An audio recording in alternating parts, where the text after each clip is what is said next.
Be sure and tell them Large Marge sent ya.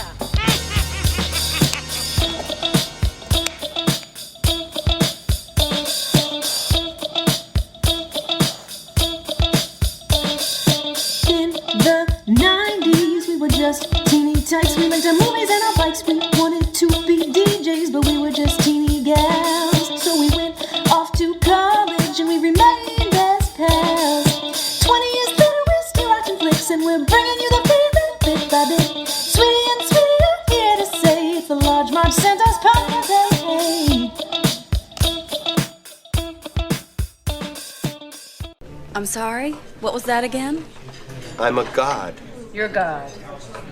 I'm a god. I'm not the god. I don't think. Because you survived a car wreck? You folks ready to order?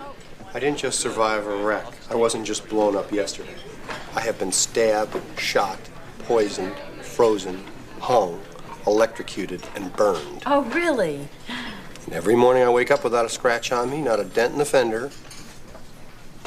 I am an immortal. Special today is blueberry waffles. Why are you telling me this? Because I want you to believe in me. You're not a god. You can take my word for it. This is 12 years of Catholic school talking. I could come back if you're not ready. Hey guys, welcome to the Large Person's podcast, your favorite podcast where two sweetie sisters talk about movies that shaped their childhood. I have the giggles. And I don't have the giggles. Somebody has the giggles like crazy. Yeah, this is maybe the fifth time we had to start. Oops. Including times I had to leave the room so she could do it. And you know what? start I it on just her said, own. let's just power through because, you know what? People are used to us giggling and laughing. And, you know, you need to see what goes into this. It's not perfect. We're not perfect. Nope. Definitely not. Not perfect at all. And you know what? This was perfect and actually thematic. You to just the said movie we weren't perfect. We're not perfect, but this was perfect because it's thematic to the movie that we just covered because I just did something over and over and over again. Wow. Wow. Tell them what we have for them, sweetie. Oh, okay. Today we covered Groundhog Day, starring Bill Murray, and directed by Harold Ramis. A classic. Our friend Abby's favorite movie. Yeah, I was going to do a shout out to Abby. And Don't know if she's listening these days, but if you are, hey. yeah, always makes me think of you. But yeah, so this one came out in 1993. 1993. So we remember this because specifically because we saw it in the movie theater with our dad. Probably on a cold February day. Did it come out probably on Groundhog Day? That'd be a that good would be marketing. lame if it didn't, huh? Solid marketing campaign. And remember loved it a lot. You loved it a lot. Yeah. Okay. Did you?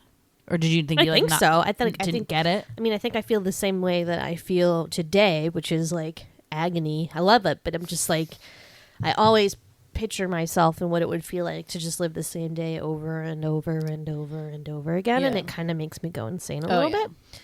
And I think parts of it are a little dull for me. Just the courting part where he tries to court Andy McDowell for like 5 years. I took like some pretty dedicated notes on the themes and trajectory of this film. Oh. There's basically like four like cycles of him like reliving the same day, and we'll talk about it later. Beautiful. But that was really cool to look into. And also this time, as has been pretty normal for me as we're watching these movies again, sucker for the romance. I got like a little bit weepy. I got so impatient with it. I was like, well, it was so sweet by the end. get and, to like, the funny stuff. I mean, it does like go dramatically from like funny to him being like this sort of like not fake nice Phil, which he does end up being at one point in the movie, but like actual like genuine and like, is that the better Bill Murray? Like, no. No, of course You're not. talking from like a comedic standpoint. Yeah. Of course not. Yeah. Yeah. So, I mean, I think this will be a pretty short synopsis. They're really pretty easy to explain. If you think pretty about it. basic. But we'll do it anyways. All right. It's time for the sweetie synopsis. Yeah, sweeties. Phil, Don't forget your booties. it's cold outside. Phil, I got you, babe. Phil Connors is a moody, pessimistic weatherman from Pittsburgh who's kind of sick of the old game, He's sick of it. He's sick of that. So he goes to Punxsutawney, as he does every year, I think, right? At least the past couple years, with his producer, Rita, and cameraman, Larry, to cover the groundhog coming out of his log house, whatever that is. It's a stump. It's a tree stump. Get it right. That's what it is, yeah. Log house.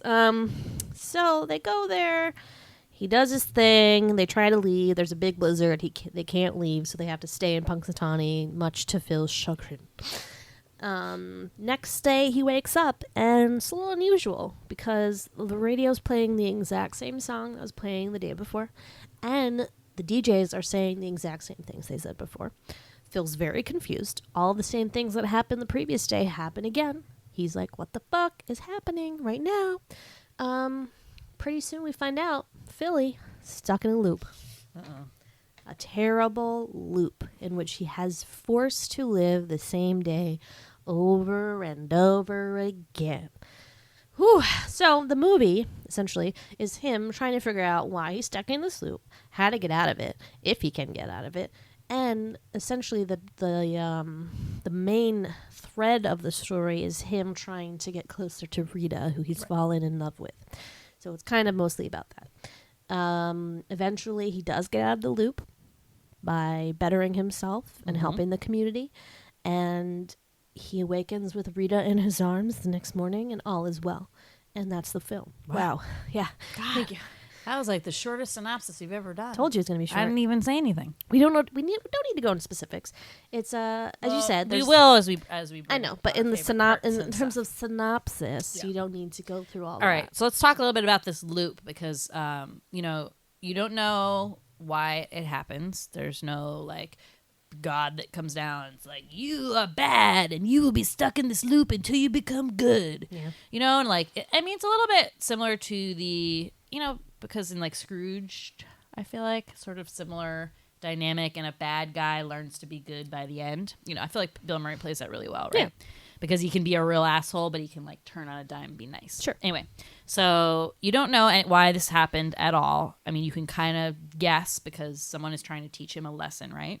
So there are actually 38 days that they show being lived again and again. So 38 separate days. Mm-hmm. However, the writer and director have said that it's supposed to be the same day for 10 years. 10 years. So that's really? They said that? I read that there's 3 different theories. Well, the first one he said was 10,000 days. Did you see that one? 12,000. Yeah. So one theorized just under 34 years. Another one said 12 years, and then the other one said 8 years. Yeah. So, I mean, it's all... It's not a exact science. And aren't some of those... Because I remember when my friends went to the screening a couple years ago and the writer was there and stuff, and a lot of it is based around how long would it take you to learn how to play the piano, to ice sculpture, all that kind of stuff. Yeah, exactly. So we don't know. And all the other times he said he claimed he killed himself, he was hung. We didn't see that. Right. So they only they obviously show the less gory ones. So that's kind of the structure around the same day. If you just live the same day for 10 years, what would you be able to do with it? So the deal with this character and with Phil Connors, as I was saying before, he goes through a 4-step process, I'm going to say, okay? Mm-hmm. So the first step is disbelief. Mm-hmm.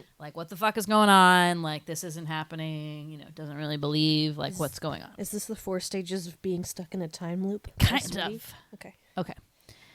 This is my thesis paper in the Groundhog Day 101. Great. The second phase is his selfish greed phase. So then he learns, okay, I have no consequences. I'm out for myself. So he has one night stands. He uses it to get sex with women. He robs banks or whatever those guys were. Mm-hmm. Crashes cars. All sorts of things. Yeah. So and kind of does that initially to get to Rita as well, right? So he uses it because he can keep seeing her and learning about her. He's really just doing it to get in her pants, I guess, right? Because that's all he knows. That's his personality. His third phase is hopelessness. So that's the phase where he's like, I'm stuck in this forever. I'm just going to keep trying to kill myself and see if that works. So you're right. He does a car accident. These are ones you see. Electrocution, being hit by a car, and jumping from a building. So none of those work. And then he has a really good date with Rita, and she kind of convinces him, wow, like if I had all this time, like I would use it for like the greater good. So I call that the silver lining phase, as there's like a silver lining to this repeating this time, and that's what he does. So he helps people, he gets to know people, he betters himself, like not only like with music and literature, whatever, his soul, et cetera, et cetera. It's beautiful. It's beautiful. Yep. And then voila, he's the perfect person at the end, and then gets everything he wants, and then is out like unlocked out of the time loop or whatever. Yeah, and unfortunately, he bought a shit ton of life insurance. I didn't realize that until we watched it this time. I was like, oh boy. And spent $1,000 on piano lessons and all the other stuff he continued to do. But yeah, quite funny when you really sit down and look at it. But man, 10 years, that's a long fucking time to not age. But just like to be living, I was just thinking like when we started watching this, like if I was living like, let's say today over and over again, I didn't really do anything today. So unlike Phil, where he has like a very like structured schedule to his day, like if it was like you or me, it could be pretty varied. He plays with it. He doesn't do the news, the weather thing in the beginning sometimes. He goes to the I wouldn't diner even, like, say this happened to me, right? I wouldn't even know I was reliving this day. Because, like... Your life is so meaningless. No! But, like, I got up, but, like, I probably... I guess I would have gotten up the same day. Like, what did I do today? I didn't leave the house until, like, 2 o'clock. I don't know what happened before. Like... Well, it'd be really confusing. But I didn't see anybody. It's like I didn't talk to anybody. Yeah, but I'd text you and be like, hey, am I coming over to do the podcast? And you'd be like, we did that yesterday. And I'd be like, what are you talking about? But that would be the first hint of it at like, when was that? 4 p.m.? Well, thank God you have a podcast. Otherwise, no one would ever know. Think about, me, where my day is literally just me sitting on the couch with my cat. That's what I'm saying. Watching Parks and Rec all day, and no one would ever tell me. Maybe I'm living the same day every day and I don't even know it. You'd have to know it, though. But that's the thing with this, that like nobody else around him knows it except him. Right. Which is funny because he can like do things to his body, kill himself, and his body reheals, but like his mind is all there. Right. So it's fascinating. And I wonder what it was like when he did die, like that period between like when he's dead and then he just wakes up. Just when you sleep. Yeah, it's like if you go to sleep. Okay. Yeah. I mean, obviously that can't, because that's where this kind of veers into a little bit dark comedy. They keep it really light. But, like, it does get a little bit, like... Scaring me when I was little. Well, when he jumps off the building was that was one awful. of my scariest scenes for me as a child. It was very upsetting. Yeah. Like the church music? I know, it's very serious. And when he takes the groundhog and they fly off the cliff, that was sad. I was very sad about that. I don't feel that the groundhog needed to die. Yeah. No, I don't. Poor buddy. Real groundhog. Did not realize that. Always thought it was a fake groundhog. They raised them just for this film. What? Yeah. How many did they have? Like a family of them. Shit. I know, weird. Damn. Yeah, and it's so funny because like Groundhog Day is one of those quote unquote holidays that like you as a little kid do find like really awesome. And you like, I'm sorry, but I believed it. Did you? I guess for like a small period of time. As long as you believed in Santa Claus, and then I not very long. And then because you told me when I was 5 years old, so not that long. I wanted you to be in the know like I was. No, I think you were upset that you found out, and then wanted me to find out. Listen, you're better off. My feelings. It's fine. I knew when Mom and Dad had like 30 presents in their room wrapped, and Mom was like, "Don't look in the bedroom," and I was like, "Of course I'm going to look in that bedroom." Yeah, sweet. A, you're smart. B, you have me. So clearly that would never have worked out. That's right. But do you remember as like a little kid when we would have like elementary school and they'd be like make a huge deal out of it? It was a big deal. Yeah. Huge deal. But yeah, it's funny because you really don't need a groundhog. It's basic science. If it's cloudy out, it means spring is on the way. If the sun is out, 6 more weeks of winter. But they must have done like some sort of studies along like how correlating like, because it's 6 more weeks of winter, which means it'll just be, that's like takes you up to March 21st, right? Isn't that the whole point? Yeah. Early spring. So you would like spring would be February 2nd. That's like 2 months of winter. It didn't say it would be right. It could be like 4 weeks from, I don't know, just not 6 weeks, before 6 weeks. It doesn't, That there's not seems an really exact technical. time. It's not like it's cloudy, so it's like, spring. No, it's not like that. Well, considering we had like a 90-degree day this February. Yeah, but not until. Yeah. was But kinda- it that's was when like- the weather was normal. Yeah. So really, I think that we could all save the groundhogs if we didn't have one. As cute as they are, we can just look at the weather. Yes. But it's only in that area. So only in Punxsutawney if it's cloudy or sunny. Which is wait weird. a minute. What's that about? Yeah, what is that What, about? who And created like, this? I mean, it's totally bullshit too, because like the guy, like it speaks to the main guy. But he's just going by whether or not it's sunny or cloudy out. Is that what you read, or you're just determining that? Well, the lore is if the groundhog sees a his shadow. He Yeah. can't see his shadow unless the sun's out. I don't think it has to do with it. I know it has to do with the shadow, but like I don't think it necessarily if it's sunny or not or something. I don't know. That's how you get a shadow. No, I know, but that would seem like way too, like you said, way too easy of a determination. It's the root, the thing, the tradition. It's not really about the groundhog. It is, but it's not. You know what I mean? Yeah, but I mean, and then so like, why did they use that day to frame this movie around? I don't know. I didn't do the full research on Wikipedia afterwards like I usually do. Yeah. I'm assuming someone like Ben Franklin probably fucking created it. I don't know. You know? Yeah, I don't know. Well, I think it's like because he's a weatherman and his name's Phil Puxaconnie Phil. You Like, mean why the did they? movie? Why did they choose this day? Why didn't they choose like I see. Valentine's Day or Flag Day? If you could relive any day over and over and over and over again, what would you pick? Like a holiday? No, or just like any a day memorable that I've day lived? that you would That be was, like, so oh, fun. Oh man, what was like my funnest day ever? Ugh. I don't know. Some of my vacation days I think were like really great. that's nice. Ones that I've had, and like my birthday when I was in France with my mom biking around. That was like a really nice day.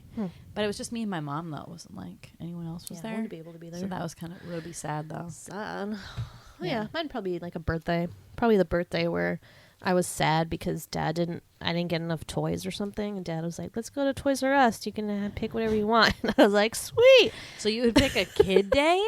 sure." Those are the best days. Eh. So I was thinking today, watching this, that do you think that prior to Phil Connors entering into this loop, that he was a really terrible person? That's what they're saying. Right. But what was your impression now watching it? Were you like, wow, he does deserve to be stuck in this time loop? No, I think he was like okay. He was medium mean. He seems like everybody else today in our date and time. Maybe that's like the '90s thing where I'm like, oh, this like sort of grumpy person is like evil. And now literally point. everyone is like that now. Yeah. So maybe we are all stuck in a time loop. Yeah. I don't know. But yeah, now right. watching it, I'm like, I He do that too. did seem a lot less meaner. He just seemed like God. I mean, I think Just curmudgeon. part of the thing with him too is that he like thought he was such a big deal. Remember, like he had this like weird an ego about him, which was really like not warranted. And he was for any just reason. he was doing everything, like virtually everything for himself. Right. Which, I mean, hey, I do too. But most things. Which you have to if you're a single gal of a certain age. You gotta think about yourself, ladies Right. and gentlemen.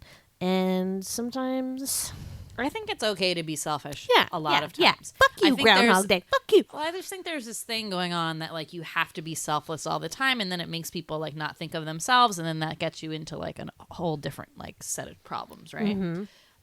Don't be a doormat. Don't just be a say. doormat. But yeah, no, I agree with that, and I think reading the trivia on this, it was interesting when they always say like, oh, we wanted this person to play this role, blah blah blah. So Tom Hanks, then like all these other actors, and the big complaint why none of them could do it was because they were too nice, and Bill Murray was the only one they felt that could like really carry someone who wasn't nice, I guess, even though he becomes very nice by the end. Yeah. But I thought that was interesting. So like Tom Hanks, like what would he have done with this? I mean, I'd like to see it because we don't see many Tom Hanks roles where he's a bad That's what person. I'm saying. I don't know if he can do it. Yeah. Michael so Keaton. I think the Michael Keaton. That would probably He work. probably would have been okay. Yeah. We've all seen Beetlejuice Yeah. No, he would have been good. and Batman, where he's a hero. So, Yeah. hey, it works. So also another inspiration for this, I guess the writer took it from Interview with a Vampire. Cool. What? Why? About What never, part? just like never dying. Oh. Yeah. Interesting. Okay. And that just reminds me of the part where like Kristen Dunst is so mad because like they kill her when she's a little girl and she gets so upset with them because she wanted to like grow up and like be an adult and she's like stuck in this little girl body now. That's like always just sticks with So me with fucked that up. movie. Yeah. I know. It's real fucked up. Fucked She up. just gets so mad at them. Well, I would too. Be like, you took away my life. Why did they kill her as a little girl? Because they wanted a child around or something. Oh yeah. Weird. Um, Weird, man. Weird. All right, let's go into favorite parts. Oh, I mean, okay. we're getting super serious with this, and this is a funny film. we're getting smart and intelligent We are. We're just, like, dialogue here. I know. It's just getting like not- I just not feel like dark. I'm in like college class. Jesus. Okay, fine. Favorite part is, I mean, I like when he robs the bank. I think it's funny. Yeah, so you're also, taking crazy notes during that scene. crazy notes. Okay, fine. I'm going back there and I'm gonna do the same robbery that he did. No, but I just love that. Like, obviously, he'd been studying that scene for a while and was like, "Wow, it's pretty easy to rob a bank." So that's fun.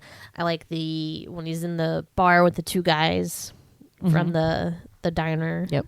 I forget their names, but they get really drunk. They go to the bowling alley and they get drunk, and then they ride on the train tracks and almost die.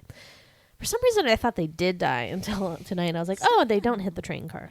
They just crashed into the thing. But I like that scene. I like those scenes. I think they're very, very funny. What about you? I like the bar scene is one of my favorites. So as he's like figuring out how to kind of cuddle up to Rita, he meets her at a bar, and there's like several of these scenes in a row. So first he sits down, and can I buy you a drink? And she goes, he orders first, and he orders like scotch, rocks, this much water. Like he's very demanding at the bartender, and he's like, what would you like? And she's like, sweet vermouth with a twist, please. And so then he's like, oh, okay, so this is like, he starts to remember everything that they do. So then the next time he comes in, it's the next day, he orders the same drink, so she can be like, oh, that's my favorite drink too. So like bond with them. And then the toast part, like, let's toast to the groundhog. And then she's like, I always toast to world peace. And he's like, world peace, like, got it. And so then the next time he comes in, so they order the same drink. He's like, I always say a prayer and drink to world peace. So good. And so actually the favorite part for me, the whole scene, other than those like couple, he like takes a sip of the drink and like sweet vermouth. It's like a drink on the rocks. Yeah. And the face that he makes is like, and then she like looks at him. He's like, it's so. Did you read that Harold Ramis wrote that because that's his wife's I favorite know. drink? I didn't know anyone drank that. I I thought know. that's what you like put into things. Yeah. Normally Usually. a vermouth. Yeah. You do, right? Okay. Well, sweet vermouth, I think, is in like a Manhattan or something. Which also, wait. What? Oh, it reminds me of Adventures in, Don't Tell Mom the Babysitter's Yeah. Dead when she orders a martini. Oh, yeah. Or doesn't Dry she? or sweet? No, she goes, wait. Bro, a martini, but the waiter says dry Doesn't or she say sweet. martini and Rossi on the rocks or something? Yeah, but you Which can is a either kind have of- dry or sweet vermouth. Rossi is the vermouth. No, but she wasn't ordering martini. She's ordering martini and Rossi. So she was ordering vermouth too, right? Rossi's in a martini. The vermouth is part of the martini. But you don't have a sweet martini though. You can if you're weird. I think she was ordering Not usually. vermouth, People though. usually don't. Just vermouth like this was. Anyway, and it just reminds me of that scene because she goes, a little bit of both. Okay. Right, but okay, I see what you're saying. So the brand martini and Yes. Rossi, and then he said sweet or dry, and she said a little bit of Yeah. both. So he took like one Little- sweet and yeah, one dry yeah, and poured yeah. it in. Gross. Okay, that's one of my favorite scenes. The other one is how fitting the Jeopardy scene. So he's like, obviously lived now maybe a couple years in this day, so has memorized everything about this day and TV, and obviously, and this includes the game Jeopardy. So he's like sitting in the living room of the bed and breakfast with all these old people, and is like answering every question, and he even answers one before the question like has read like 2 words of it, and he just turns to the old lady and he's like, "What is the roan?" she like looks at him with the greatest look on his face. No, I love when all the old people are like, Yeah. "Wow!" and like are like clapping. But It's so cute. My favorite one is, what is Lake Titicaca? Yep, that's good. Yeah, so fitting. I know. I love that part too. Great comedic joy I get out of that. I mean, there's just so much range with Bill Murray in this movie because he goes from like, like slimy to sweet to like pensive to, I don't know. He just does a fantastic job. yeah. Gosh, you're an upbeat lady. Yeah, and when I was little, least favorite part for me was, as I said, the courting Rita part. I just find it very boring. I'm like, ugh, when is this over? And then second least favorite part is when all the old man stuff. It really freaked me out. The old man dead in the alley, and he's like trying to give him CPR. I don't know. It kind of scared me. I mean, I think it's supposed to kicks him into like trying to do more good, I guess, Or in the and a realization that he can't save fix everything. everybody. Yeah, and then some people are just meant to die. So super sweetie confusion, which I mentioned to you, is that so when he sees him that first time, he decides to start paying attention to him and give him money. He goes, "Oh, hello, Father," and which is okay. What is he a priest? I don't know. And then later, when he's like dying in the alleyway, he's like, "No, Dad, no, Pop, Pop, Pop." He So says he's- Dad too, Right, and so, then Pop. So he uses 3 different kinds of Okay, like father So names. who was not? Was I the only person fucking confused that old man was not Phil Connor's dad? I think as a little kid, I thought that too. Like what? But why was he calling him dad? Because he was like such a jerk that he like forgot his own father. I think that's like what I did in my head. Like, I don't know. What? I don't know. I'm imagining. Up. No, it's just him, like an older person figure, I guess. I And would that's what he never calls? call an old person dad. Like Pop, maybe, because you're like, hey, Pop, but dad? What? Father? No. But maybe he had some like weird daddy issues. Maybe. I don't know. Maybe it was a cut scene. We'll never know. Yeah, it was weird. I don't like when he's like eating the soup in the diner. The old man like eating soup with no teeth he's makes so me feel really sweet. weird inside. It's hard at I the don't bottom. Yeah. So then when I was watching this, I started scribbling all these like weird, A Beautiful Mind, like conspiracy theories in my notebook, and I was about to make like a crazy map and be What like, the boop, boop, boop, boop, boop, boop. Okay, so don't look at it. It's a secret. Okay, it's a secret theory only I can know. All right. So suck on this. What if? Okay, I'll start with a question. Did Ned Ryerson actually know Phil Connors? Think about it. Ruminate on it. Think about it. Okay. Yes. Okay, but think about it, because Phil kind of is a public figure, right? Mm-hmm. So he could have been just doing that to pretend that he knew Phil. Sure. So that, and then Phil does this exact same thing to Nancy, the lady in the diner, later. Right. Yeah. By just saying a few little things Sure. makes you convinced Totes. that you knew them. But then I was like, whoa, wait a minute. What if Ned Ryerson was also stuck in a loop and he knew all that stuff about Phil just from being stuck in the loop? And Maybe. I got nutty. 2 loopers. And then I was like, was the old man in his own loop? And he was like finally dead and dead. He's out. He never got out of the loop, so he stayed and became an old man. I don't know. That's not a good one. It's not a good theory. But the Ned one I find interesting. Maybe. I don't know. I mean, I think he was real and was just knew him because remember he knew the name of his sister. He took her to the prom. I mean, that seems like a detail you couldn't just get. This is like pre-internet time. You're not just like Googling who is Phil Connor's but just sister. spending a lot of time like seeing someone every day, like Phil does with all those people. He goes around the diner and says all those facts about them. I mean, and I it's think you could very easily do a Groundhog 2 like, Ned story. Yeah. I mean, it's, I'd love to know it's Ned's story. Yeah. So yeah. Yeah, I love Ned. I wrote here that actor's so funny and he deserves an Oscar nomination. At the very least, a Golden Globe for his comedic turn as Ned Ryerson. So good. Stephen Tobolowsky. Yeah. Who's in Silicon Valley now. Yes. And Okay. he was on The Nerdist a while ago, and it's revealed in that episode that he actually has ESP. And I don't I believe typically it. believe in that stuff, but that episode really turned me. I was like, whoa, he's got it. He's got the goods. Well, I just want to say that's actually my second favorite Stephen Tobolowsky role, Ned Ryerson. My first is in Sneakers. Yes. Warner Brandis. Yes. Let my passport verify me. I mean, My voice is my passport. Verify me. So good. We'll we do that one. thought about that after we bought Groundhog Day, and we're like, oh, we should have done sneakers, but we'll do it soon. But yeah, such a good movie. Should I phone you or nudge you?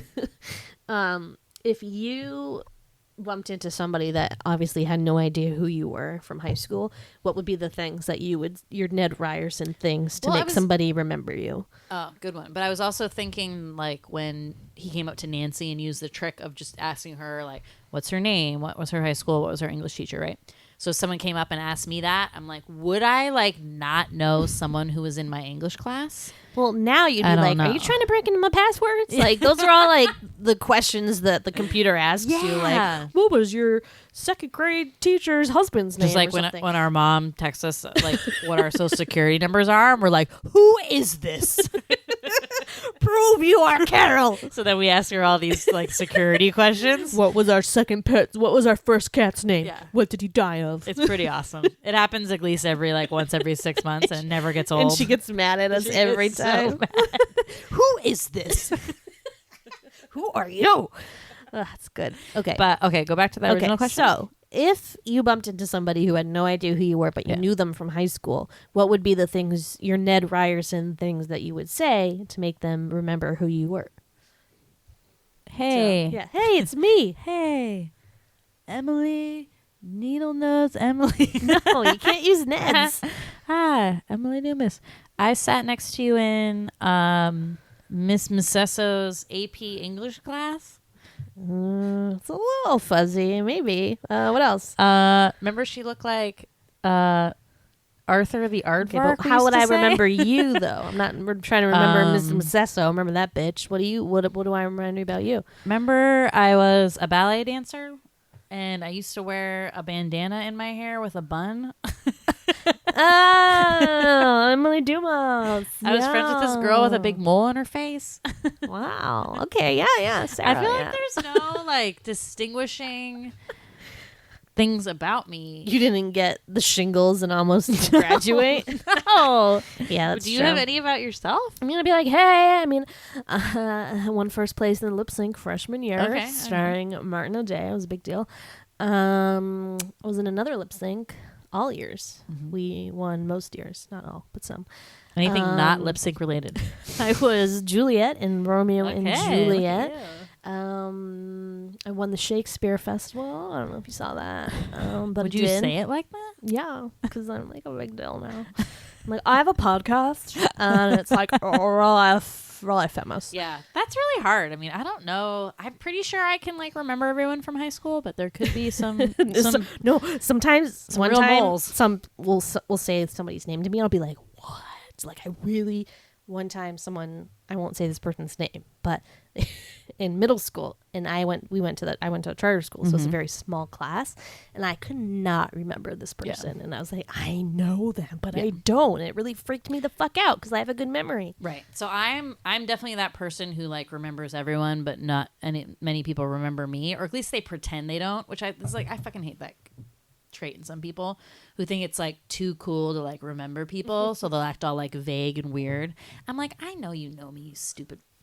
Because I remember everybody, even if I met you like one time, I'll like remember you. Wow. So my new favorite thing is when people are like, I've met them, let's say once or maybe more, but even just once, I'll be like, oh no, instead of being like, oh, and acting all strange new. What? Yeah. We know each other? No, I go, oh yeah, no, we went before, remember? And I'll like say the exact time and place for the event. It's like the best thing. Me too. I'm not messing You around should with that try shit. it. Yeah. No, I do it. I do it all the time. Yeah. I don't care. Oh yeah, no, remember that party? I'll say like all the time. We had this deep conversation and you blah blah blah. I hate people. I like to get like super specific and really like freak people out and be like, 3 weeks ago, February 24th, we were at this party. It was a cloudy day. You told me you liked my dress. Yeah. Thanks a lot. Example, there's this girl I went to high school and college with and then hung out post-college. Literally, she would come up to me every time and be like, hi, my name is, let's say her name's Amy. Hi, my name is Amy. I'm like, what the fuck? To the point where people would be like, Amy, you went to high school and college with this girl. Like, get the net. Get over yourself. She might have been on drugs. Net. I mean, that could have been a thing. I don't know. But maybe. she's fine now. She has babies and is married. Good. It's fine. Babies fix everything. She's an upstanding citizen, unlike myself. Yeah. Couple Large Marge alums in this film. 2 of the Murray variety. So 2 Murrays. Bill Murray from Ghostbusters. Mm-hmm. Brian Doyle Murray, also from Ghostbusters. He is the Groundhog leader of the Groundhog Pack. Was he in Ghostbusters again? He is the... Oh, no, you know what? He's in Ghostbusters 2. He wasn't in Ghostbusters 1? No, because he's the psychiatrist in Ghostbusters 2, which is... So he's not an alum? I don't think he is. Oh, no. Damn. Okay, he's off. But, well, I'm going to talk about it in a second. And then Harold Ramis, so he's like a tiny little cameo. And he also directed this, so woohoo. And wrote it. Right, but... Co-wrote. Oh, co-wrote.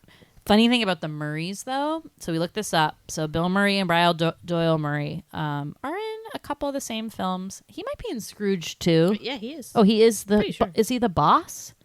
Isn't he the boss? I don't know. Who he like... I don't remember. No, because he's the boss. Frank is the boss. Who's the boss? Is he the boss in Funny Farm? Funny Farm. But Bill Murray's Not Funny in Farm. that. National Lampoon's Christmas Vacation. He might be the boss in that. I don't fucking know. Anyway, so Brian Doyle Murray, Bill Murray's brother, his older brother, they look like similar but different. Anyway, they have a third brother who is in Mad Men and plays Freddie Rumsen, who, if you've ever watched that series, is the everyone's kind of an alcoholic. He's but Earl he's Cross in Scrooge, whoever that is. Yeah, he's like Freddie Rumsen was the one who like peed his pants and like slept in his office all the time, so he ended up getting fired, but then gets a new job and he like comes back. Oh yeah, and then he's like sober and everything. Anyway, so interesting. And I read this article about how the Murray brothers are taking over for the Baldwin brothers. From the Baldwin brothers, Taking over in terms of what? Of like success. Huh. Because which is so true. Because what are the latter Baldwin brothers doing now? Nothing. Ain't nothing. Freddie Rumsen is also in Leftovers and in American Gods. Damn. He's the guy that gets sucked in that god lady's vagina. Shut up. Good part. It's like super awkward, I think, unless I'm misremembering. But yeah, I remember being like, Freddie, and being like, oh. But yeah, he's really having a couple good roles right now. Good for him. Yeah, and I mean, there was so much trivia about Bill Murray in this one. He's such an odd guy, and I love it. I'm not like thinking bad about it, but he's an odd dude. So I guess he was going through a divorce during this movie, and so to like get away from that sort of tragic moment of his life, he started like really focus on this film. So had like all these anxieties about it. And he would like call Harold Ramis up in the middle, like in the very early mornings, and try to like discuss the role with him and what he wanted to do with it and whatever. And finally Harold Ramis was like, oh my God, like get on my face, sent over the writer to like calm him down, whatever. And then Bill Murray got wicked pissed at him and then didn't talk to him for years. Yeah, he's got funny quirks like that. So sad. Which make me sad. Also, the groundhog bit him multiple times during this filming of this, and he had to get anti-rabies shots. That's what you get when you're working with live groundhogs. I know. Loose cannons. Loose cannon. You can't trust those. Can't depend on them for anything. Fun fact, this was Michael Shannon's first movie. Remind me of like what Michael Shannon is known for. He's like the bad guy in the new Superman right. movies. He was in a really good horror movie, psychological thriller called Bug. He was in... No, I can't remember. He's always just like weird people in things. He's very intense. He's not in this, but super intense. I remember listening to a podcast with him, and he was like hilarious, but very intense. Yeah, he was in Boardwalk Empire. Oh, right. Big thing. Just a bunch of stuff. He's always like the weird guy in things. I feel like. Yeah, he's pretty. God forbid he play a normal person. Well, he did in this one. He did in this. Pretty straight up. His first film. Except when he freaks out about the WrestleMania tickets, and I'm like, that's the Michael Shannon that I remember. Yeah, you can totally see it. Yeah. WrestleMania. How did you know? But yeah, good job, Michael. Funny. What else? What do you think you would do if you had this power to Well, like I live? said, Like what like, so Bill Murray like learns French and French poetry and learns to play the piano and ice sculpture. Okay. Like, what I talents that you see. don't have would you want now? It's difficult because you can't do anything that I would normally like to do. Like, I wouldn't be able to write a book or something because I'd have to write the book in one day, and it wouldn't matter because it'd just go away anyways. I guess I've always wanted to learn to play the guitar, so probably that.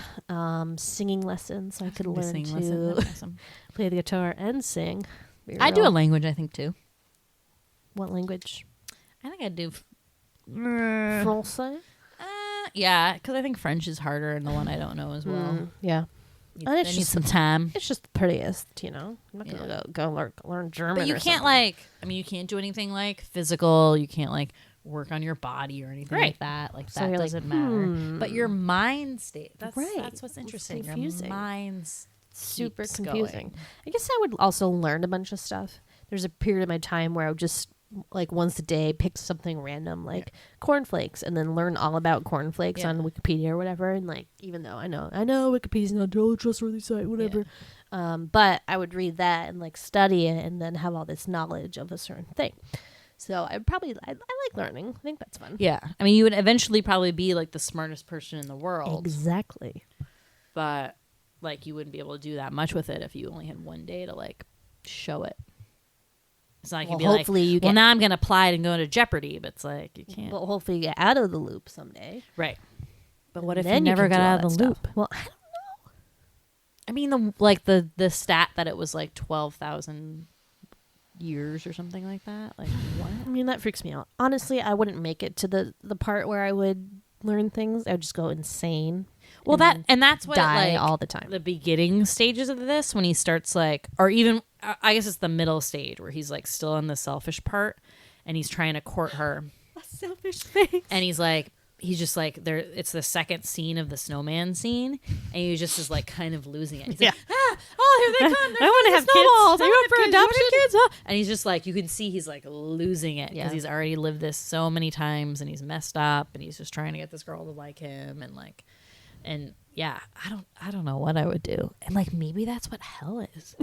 To keep, I mean, I think that was kind of the point of this, right? Is like it was almost like a punishment for him because he wasn't a good person. So well, until he figured it it out, wasn't a punishment; that it was an opportunity to change him for the better. You know? Yeah. Yeah. I mean, I don't know. It's all the way you look at it. It's perspective. Glass half full, glass half empty. And that guy at the bar, remember, that's kind of like a throwaway scene, but like he says that. What guy at the bar? The people, the like bowling alley? The bowling alley. Remember, he's like, Phil, like, you seem like a guy. Look at this beer glass. Like, you seem this could be half full or half empty. You seem like a half empty kind of guy. My favorite line from that scene is when he's like, "Do you ever wake up in the same like if you had the same day over and over and nothing you did mattered?" And the guy's like, "Wow, yeah, sounds like my life." Like, because they're stuck in like this little shitty town where like literally they just do the same thing and nothing matters. Yeah, it's pretty sad. It's a good place to set that. Yeah. No offense. Yeah, if sorry. you live in Punxsutawney. Looks like a sweet little town. I'm not a big fan of the bed and breakfast. Well, it wasn't filmed there, remember?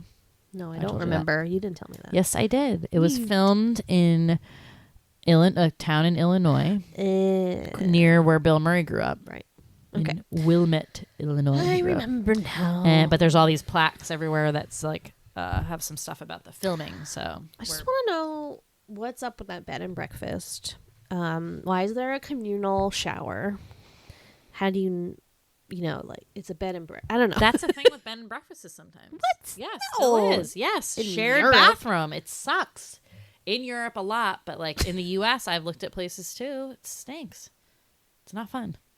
I never would pick that. I really will pay fucked anything to have my own bathroom. It's really like fucked that was a crazy thing. Well, hostels a lot are like Oh, that. yeah. Yeah. Well, those are like That totally sucks. gym bathroom. I don't know, like multiple showers in one room. But this is like one bathroom. It'd be like having a family of like 20 people and being like, "Can I use the bathroom now?" I've used those in how Europe. do you get to know who goes next? It's not that bad. You just have to like wait. It's like a waiting game, and like obviously the toilet. I think you do have a bathroom in your like a toilet and a little hope so. sink. I had a toilet and a little sink in most of mine, but like the shower was like a communal shower, which was Gross, weird. It's just you just can't think about it. and then this is so random, but we both said it and I wrote it down. But is there ever a time where you get in the shower first and then turn the water on? No. Maybe other people do. Remember when in the summer you were like, isn't it weird that Robin pulls the shower curtain open from this side of the shower, but we always do it from the left side? No, or my whatever? ex-boyfriend did that too, and I like would ask him all the time.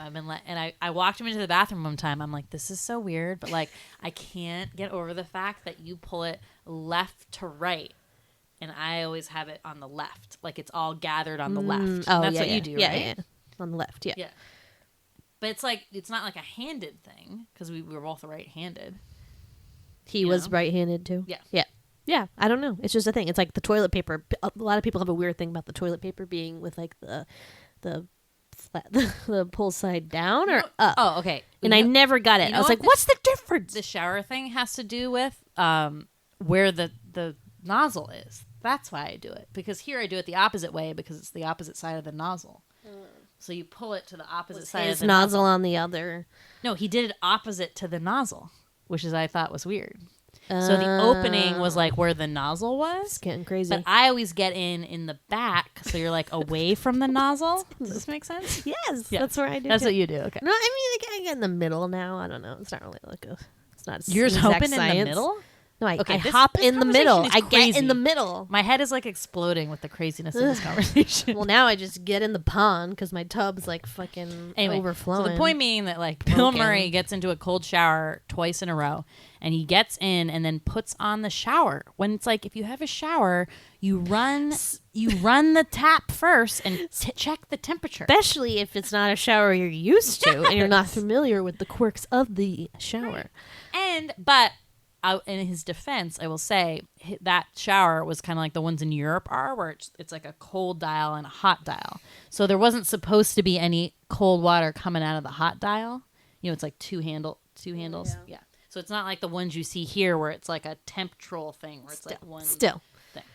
Dubious. This movie is not about showers, but you would think it is because how much we're talking about showers right now. There's discussion It's like point. endlessly fascinating. I hope you haven't left us at this point. What about the two old ladies dancing together at the dance at the end? Do you think they were lesbians? No, or I that think it they was were sweet. They were just friends. Yeah. The other day I went for lunch by myself for my birthday, and I like these two little old ladies. I mean, they could have been lesbians, I guess, but we're in this booth together. They were so cute, sitting side by side in this booth, like having their like little glass of wine and tea, and they were just sweet little cherubs and as cute as can be. Sounds like lesbians to me. I think you're being ageist about. Yeah, I don't know. I don't lesbians. see like two ladies singing together. That if it was two men doing that, I would have been like, yeah, they're a couple. But women, it doesn't. That's not a thing. How many you've danced with ladies at dances before if you don't have a partner? Not like that. No, not like holding each other. And This was 93. They're not going to have lesbian old ladies at the dance. maybe it was a statement. It was You're a hidden in the statement. movie. I don't know. I just thought it maybe. My God, that director comes to town again, I will pay you $5,000 to like raise Harold Ramis is dead. No. And he's not coming back. Sorry. How many times do we have to go over it? The screenwriter who came to Coolidge Corner Theater. All right. Excuse me. You know I don't ask Were questions. the ladies in the car? You know I don't ask questions. You know I had the best question for Also, Judy Blume and I didn't Why ask I don't it. think they were lesbian lovers is because there was a third lady and she just wasn't there. So they were just like ladies on a road trip. Where was she? They didn't triple dance. They didn't do the triple dance. That was embarrassing. Well, sad for her. She didn't get to partake. I know. How'd they decide who gets to dance with each other? Maybe These are things you'll find out when you're single and 60, as I'm sure we will be. 60. They were older than 60. Please. Carol is 60. Okay. And I also want to bring this up. So as we're watching these movies now and like everyone, I think when I was little, like I'm sure everyone like I thought was my parents' age, right? Yeah. So that's like your frame of reference is that older people are your parents and they're all the same age, right? So at this point, what would our dad have been like late 40s maybe, I guess? Yeah. Oh, when we saw it? Yeah.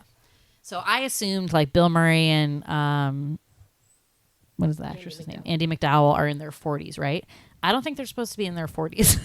Definitely 30. I something. know, but isn't that crazy? Yes, it's very upsetting. Oh, But I'm it's so just- upset. But that's just the changing of like now it's so, like I say every year, 30 is the new 20. Right. And it's just going to keep changing. And it's going to be like 40 is the new 30. And then we're just going to keep pushing it back, pushing it back, hope pushing so. it back. And then we're going to be 80. And we're going to be like, 80 is the new 40. And then Yeah. we'll be like, woo! And then we'll live till we're 120 and it'll be terrible. But maybe good. Maybe that good. just freaks me out because I'm like, oh my God. Like, because those actors still look older to me. I don't see them as like my equal. Bill's got like the crater face, so it's a little difficult. Another actor, this movie, another though. actor with weird facial. Yeah. But I felt like he things. looked good in this movie. What are those? Scars? Yeah. He's a little Acne pock scars? marks. Yeah. He looked good in this movie though. And there are parts where he's supposed to look like really haggard and like tired of living the same day. And they do a really good job of that. But I think he's a cutie in this. Sometimes. I'd do him. I mean, I guess. He's not I don't know. I never really found him that attractive. I think it's the pockmarks. I feel bad, but Yeah. No, I mean, it's a personality thing for sure. I mean, it's just like yeah. he'd just be so funny. Maybe he's too funny though. But he's like serious. Like I don't think he's funny like in his everyday life, you know? Yeah. Just tricky dicks. Dicky tricks. Anything else before we wrap it up? I feel like this one was so short It because was. the synopsis wasn't I know. so long. This really does. This is what this could be every day if we just cut that damn No, synopsis. I love the long synopses. They're hilarious. Hilarious. Yeah, so guys, we're supposed to do Sleeping Beauty the cartoon yeah. today. Because I saw Sleeping Beauty the ballet yesterday and I was inspired as I was watching it, listening to like the beautiful Tchaikovsky score, which they used in the animated film. And that was really like the first Disney movie that I like fell in love with, like the old ones, like Snow White. Give me a fucking break. Sleeping Beauty was like where it was at, and it was just so pretty, and we were so excited to watch it. Good luck, all I can say. Another movie that you like cannot watch streaming. I know you. We're gonna do I it, though. danced with you once upon Do you have a tree. but we don't have disk drives on our computer, right? I don't. Yeah, You don't? No, I know this is gonna be challenging. I have So- like an external DVD player, but I don't think it plays actual DVDs. I'm gonna check that out. Okay, so we're gonna investigate this. We really want to do it because this is gonna be a problem as we delve into the older Disney. They ruin movies. everything. Yeah, They like So- only put the not cool Disney movies on streaming. I know. Like, who wants to see? I don't know. You like Robin Hood, but it's not like Oh, my I love fave. I've Robin never really seen it actually. well, but we'll either wait till it comes out, which is probably not gonna happen, or we'll find a way. We'll find a way. Life finds a way. finds a way. So that will be coming to you sooner. Soon. Probably later, but soon. And we apologize for false advertising. But if we check our poll results, I have to do it now because I'm not gonna be able to find it when we go back. Oh my God, pink dress won 54%. Yes! I'm shocked. Yeah. Blue dress 46%. What the Yeah. fuck, you guys? How many votes do we get? 13. Nice. Blue is way better. It's just better for complexion and the scene. Pink clashes with everything. It's not See, I'm good. a pink It's girl too bright. now, but when I was pink is little, too bright. I was blue. So Yeah. that's what my The conundrum blue was. is just way better. Yeah, I like them both. Okay, fine then. Fine. Good poll. All right. So I guess that is it. Thank you for listening. Please do us a solid and follow us on Twitter at the Sweetie Club. You can also find us on Instagram at Large Marge Sent Us. Don't eat the mic, Speedy. Anything else? I think that's it. it. Okay. Talk All to you right. next time. Bye. Bye. Hi, I'm Ellen, and I'm scared we exist in the Matrix. I'm Jaslyn, and I'm bad at ad-libbing. And you're listening to High Expectations, the promo. For our international listeners, you can appreciate our cute New Zealand accents. For our local listeners, you might bump into us in the street 3 times in the same hour. Our podcast is about pop culture, Sexuality, relationships, interesting hobbies. banter, and ragging on each other. You can find us on Apple Podcasts, SoundCloud, Pocket Casts, Podcast Addict. or anywhere you might like to find podcasts. Yay, please subscribe. Goodbye!